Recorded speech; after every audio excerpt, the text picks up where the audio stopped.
twarabonye ko hari n'abandi bantu bakikwa n'amagara bakavuga umwanya muremure gushikaho uburyo baherana. Ubwa mbere ntabafise ntabari kwarakora ngo aronke ubwo buryo, usanga rero bamusaba amahera menshi mu bitaro, ariho mubona kubera batinya yuko yoca azimira baca bamugumiza mu bitaro. Murumva ko kubera amikoro make bukene umuntu ashobora gusanga adashobora kuva muri ivyo bitaro. Rero aho naho nyene kubw'umuryango jewe nararavye ndavuga nti amahera mpembwa ko nimbura ivyo kurya sinje gusuma vyinshi, reka mu mushahara wanje nanje ndabe yuko ntoshobora gusahiriza abo bagwayi. Je rero mu buryo natekanije nuko nafashe nti amezi 6 y'umushahara mpembwa ko nzoyafashisha abari mu bitaro, abantu bagwaye batagira amikoro yo kuriha. Rero ayo mahera gahera badakwiwe bose, abakunzi ntibaherera mu bindi, mugabo nako nakigoro kandi nkaba ntera kamo n'abandi barundi. Hariho amahera duhereza mu bubare, hariho amahera duhereza mu bintazi, twari dukwiye ayo mahera ko tuyonona kuza turafasha mwene abantu hasigaye inyuma. Erega unigihe cyo kumva yuko barundi twese turi umwe, atanumwe akwiye kumererwa nabi abandi bariko bararirimba. Utunze vyinshi namenye yuko hageze ko yitabibukama azobisigaho. Hakora rero bisigaho utigeze bikundanemwo ukiriho, kuko niho uzoronka ni na raporo ujana ku Mana, kuko Imana yaturemye izi neza ivyacu bidukwingene bingana, ariko iduha ubwenge n'inkomezi zo kurondera ibirenzeho kugira ngo abatishoboye, kuko bariho. Murabibuka umwe yari yaramugaye bakabaza ati none hacumuye abavyeyi biwe cyane niwe yacumuye. Bibaho kugira ngo ubu ni nazo bw'Imana bwiyerekane, natwebwe Imana imenye ibone yuko dufise wa mutima w'ubuntu yaduha. Ubutagira amaguru tukamubera amabekiye, ubutagira amaso tukamubera amaso, kugira ngo twese tubane neza. Rero twame tugira uwo mutima w'ubuntu, umutima wo gukundana, umutima wo kwamatumva yuko twese turi biremwa kandi Imana yaduhaye ibikwiye kugira tubifashishe n'abandi, bidutungire n'abandi. Tuje mu Burundi aho baraye bafise umushikiranganje wa mbere mushasha n'umukuru w'inama nkenguza amateka mushasha Nestor Ntahontuye mukanya ahejeje kurahira amabanga y'umushikiranganje wa mbere. Uwo asubiriye Gervais Ndirakobuca nawe kare yari yatowe kuba umukuru w'inama nkenguza amateka nshasha. Biri mu murongo wo gushinga inzego nshasha inyuma y'amatora y'abashinga amateka, abakuru b'amakomine n'inama nkenguza amateka yo mu kwa gatandatu no mu kwezi kw'indwi. Ni inkuru ya Prime ndi ku Magenge i Nairobi. Ibintu vyihuse cyane kuri uyu wa kabiri. Hakiri kare ku murango habanje gutorwa umukuru w'inama nkenguza amateka uwahora ari umushikiranganje wa mbere Gervais Ndirakobuca.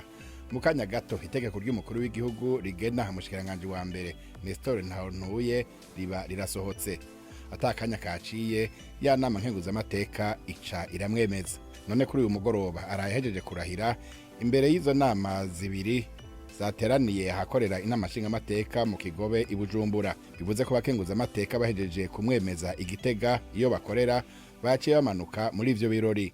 Biboneka ko umukuru w'igihugu Evariste Ndayishimiye ari ku murindi munini wuko haja leta nshasha, intambwe isigaye ikaba ari yo kugena abashikiranganje.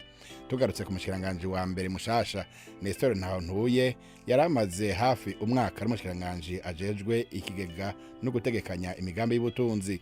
Uwo mugabo w'imyaka 47 yize ibiharuro byo kugereranya statistique kuri kaminuza y'u Burundi. Ayo mabanga yaronse mu gihe c'ibibazo bikomeye mu butunzi, na cyane cyane ubukene bw'ibitoro n'amafaranga va makungu igihugu gikenera mu kugura ivyankenerwa hanze. Ibibazo bisa n'ivyabaye akananira abahinga haraheze imyaka irenga 3. Nestor Ntahontuye aduze kurongora leta yose, ivyo bibazo n'ubu bikihari. Uwasubiriye akaba yaramaze imyaka 3 atamuti arabitorera, nawe bikaba ari byo vya mbere bimurindiriye. Dusubire mu karere k'ibyaga bigari. Ambasade ya Amerika mu Burundi yatangiye gushyira mu bikorwa icyemezo Leta Zunze Ubumwe za Amerika ziherutse gufata cyo guhagarika by'agateganyo guha abarundi impusha zibemerera kwinjira mu butaka ku butaka bw'icyo gihugu. Uburundi buri mu bihugu Donald Trump yahagarikiye guha impushya za visa mu kwezi kwa gatandatu gushize kubera ko ngo bifite umubare w'abahawe visa zo kujya muri Amerika ariko ntibasubire iwabo igihe cyazo kirangiye. Ubu shikiranganje bw'imigenderanire bw'u Burundi bumenyesha ko buriko buragerageza kuganira na Leta Zunze Ubumwe za Amerika kugira iyi ngorane hitorerwe inyishu. Ni inkuru ya Jidas yikunde impundu y'Ibujumbura. Mu itangazo ubuserukizi bwa Amerika mu Burundi bwashize ahabona kuri uwa mbere bumenyesha ko itangwa ry'impusha zemerera umuntu kwinjira ku butaka bw'icyo gihugu ribujijwe by'agateganyo ku Barundi. Busigura ko iyo ngingo yafashwe kubera Abarundi ngo bahonyanga ku rugero runini amategeko agenga impusha zo kwinjira muri Amerika. Nk'uko bigaragara mu cegeranyo cy'igisata kiraba abinjira n'abasohoka ca Amerika, urugero rw'Abarundi baja muri ico gihugu ntibagaruke kandi ngo bari basavye impusha zo guca bagaruka ruri hejuru cane ugereranije n'ibindi bihugu byo mu karere. Akarorero, mu Barundi 808 binjiye ku butaka bwa Amerika muri 2023, 124 bagumyeyo mu buryo budasiguritse. Ni urugero rurenga 15%. Mu bihugu bibanyi by'u Burundi urwo rugero ruri hasi. Muri Tanzania ruri kuri 10%, muri Kenya rukaba hafi 8%, mu Rwanda naho rukaba 8%.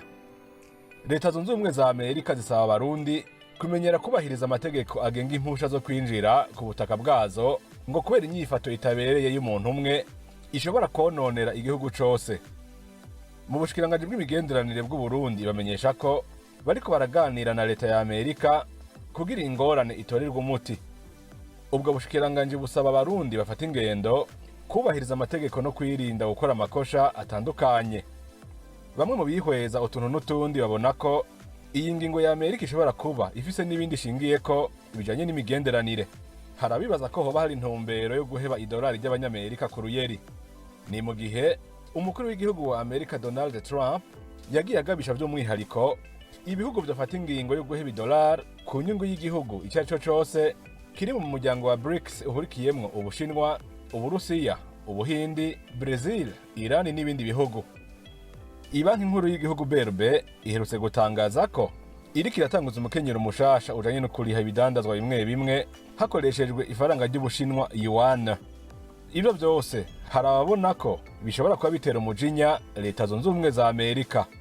Tukopereze mu Rwanda aho leta icyo gihugu yamije ko yamaze kumvikana Leta Zunze Ubumwe za Amerika kugira ngo yakire bamwe mu bimukira Amerika irukana ku butaka bwayo. Amakuru havuga ko aya masezerano ateganya ko u Rwanda rwakwakira abagera kuri 250 ndetse ko urutonde rw'icumi ba mbere rwamaze gushyikirizwa u Rwanda. Umuvugizi wa leta y'u Rwanda usubirwamo n'ibinyamakuru bitandukanye avuga ko u Rwanda rwiyemeje kwakira aba bantu kubera ko imiryango hafi ya yose y'abanyarwanda izi ububabare bw'ubuzima bw'ubuhunzi. Haravugwa ko hari ikiguzi kizatangwa na Leta Zunze Ubumwe za Amerika cyakora nta mibare irashyirwa ahagaragara. Ni inkuru ya Jean Claude Mwambutsa i Kigali. Ni inkuru yavuzwe mu binyamakuru bitandukanye ahanini bishingira ku butumwa bwa X bw'umuvugizi wa leta y'u Rwanda Yolande Makoro. Muri ubu butumwa Makoro avuga ko u Rwanda rwiteguye kwakira abagera kuri 250 ndetse ko urutonde rw'icumi ba mbere rwamaze gushyikirizwa abategetsi b'u Rwanda. U Rwanda ngo rwemeye kwakira aba bantu birukanywe na Amerika kubera ko imiryango hafi ya yose y'abanyarwanda izi ububabare bwo kuba impunzi. U Rwanda ruvuga ko rufite ubushobozi bwo kuzakira aba bantu ndetse ko bazafashwa gushakirwa amacumbi. Ntibizwi neza niba aba bantu bazatuzwa mu mazu yubatswe n'umushinga nk'uyu Ubwongereza bwari bwumvikanyeho n'u Rwanda. Cyakora uyu ukaba waraburijwemo n'uruhande rw'Ubwongereza utaratangira kubahirizwa. Hari amakuru avuga ko hari ikiguzi cyemerewe u Rwanda kugira ngo rwemere kwakira aba bantu, ariko abategetsi ku mpande zombi bakaba barahisemo kudahishura ingano y'iki kiguzi. Kugeza ubu uruhande rwa Amerika ntiruragira icyo ruvuga kuri aya makuru, nta nubwo igihe aba bazatangira kugera mu Rwanda cyari cyashyirwa ahagaragara.